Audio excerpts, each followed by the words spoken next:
9 জানুৱাৰীৰ পৰা 11 জানুৱাৰীলৈকে ঐতিহাসিক বিশ্ব সাংস্কৃতিক ক্ষেত্ৰ চৰাইদেউ মৈদাম ক্ষেত্ৰৰ প্ৰাংগণত অনুষ্ঠিত হোৱা চৰাইদেউ মহোৎসৱৰ আজি সামৰণি পৰিব। সামৰণি অনুষ্ঠানৰ পুৱা সাংস্কৃতিক সমন্বয় শোভাযাত্ৰা উদ্বোধন কৰে বিশিষ্ট অভিনেতা অৰুণ হাজৰিকাই।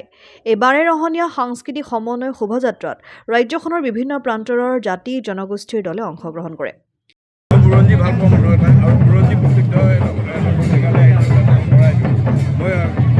চৰাইদেউ মানে মৈদাম, যেনেকৈ শিৱসাগৰ মানে জয়দৌল ৰংঘৰ কাৰেংঘৰ, গতিকে মৈদামৰ অস্তিত্ব জীয়াই ৰাখিবলৈ হ'লে যিটো ৰাইজৰ প্ৰচেষ্টা আজি ইয়াত গোটেই দায়িত্ব নেতৃত্ব মানে ইয়াত লৈছে ৰাইজৰ লগতে সমভাৱে সহযোগিতা আগবঢ়োৱা এজন ব্যক্তি, সেইজন হ'ল ধৰ্মেশ্বৰ কুমাৰ আগৰীয়া। তেখেত বিধায়ক, তেখেত ইয়াৰ যদিও স্থানীয় বিধায়ক নহয়, তেখেতে ইয়াত তেওঁ সেই জাতীয় সত্তাত থকাৰ কাৰণে উঠি পৰি লাগি আজি বছৰ ধৰি আজি চৰাইদেউ মহোৎসৱ এনেকৈ পালন কৰি আহিছে। আৰু আজি 2025 আজি দিনটো ৰাইজৰ উলংঘা।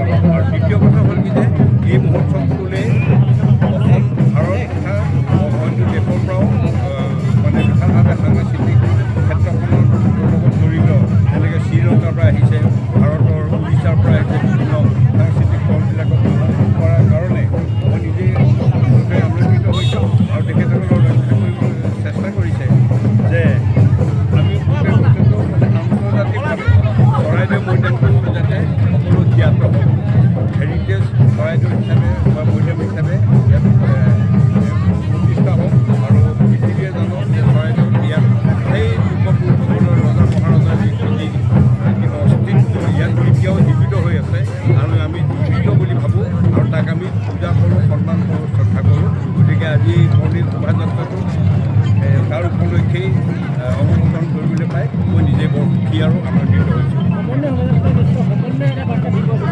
নিশ্চয় দিব।